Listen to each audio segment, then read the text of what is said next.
প্রত্যেকটা মেয়েরই একটা শখ আহ্লাদ আছে। যেরকম আমার খুবই শখ শাড়ি পরা, সাজুগুজু করা। আমার মতো এরকম হাজারো মেয়ে আছে যাদের শাড়ি পরা বা সাজুগুজু করার অনেক শখ। কিন্তু আমার বেলা হয় কি, আমি শাড়ি পরে কোথাও যেতে পারবো না, কোথাও ঘুরতে যেতে পারবো না, কোথাও বেড়াতে পারবো না।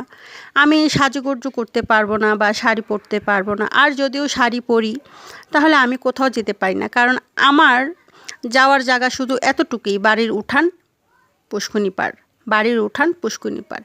এছাড়া আমি আর কোথাও যেতে পারি না।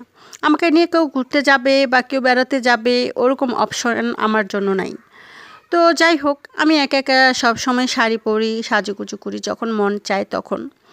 এখন হয়তো পেজ চালাই তাই ভিডিও করে আপলোড করি। আগে যখন পেজ না চালাইতাম তখন একা একা শাড়ি পরে ছবি তুলে রাখতাম। আর ভাবতাম, আমার মতো কি সবাই কি এরকম কোথাও যেতে পারে না, কোথাও কি ঘুরতে পারে না? শুধু বিয়ে বসলে বা সংসার করলে কি মানুষের জীবন এরকম হয়ে যায়? আমি সবসময় এটা চিন্তা করি।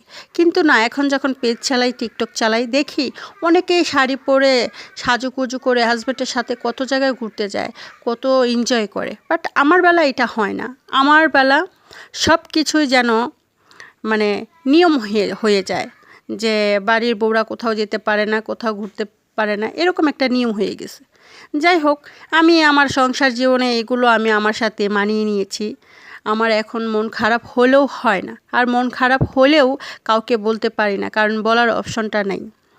তো আমি সবসময় আমার যে প্রাকৃতিক গাছপালা, বাড়ির উঠান পুষ্কুনি পাড় যেগুলো আছে সেগুলোই আমার বন্ধু। আমার খুব মন খারাপ থাকলে আমি এখানে বসি, বসে বসে প্রাকৃতিক যে সুন্দর দৃশ্যগুলো আছে, আকাশ বাতাস, পুষ্কুনি পাড়, গাছপালা, এগুলোকে আমি অনুভব করি, কারণ এরা ছাড়া আমার বন্ধু নাই। এই যে দেখতেছেন না কত সুন্দর ওয়েদার, এখানে ওই যে বাতাস, তারপর পানি, গাছপালা, এগুলোই আমার বন্ধু।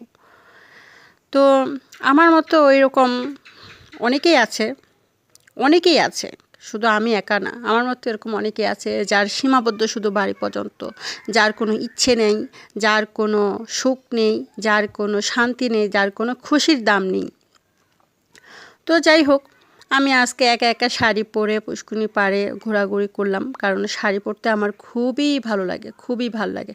আর শাড়িতে নারী সেটা আমি জানি, তবে শাড়িতে আমাকে কেমন লাগে সেটা আমি জানি না, কিন্তু ভাল লাগে তাই শাড়ি পরি।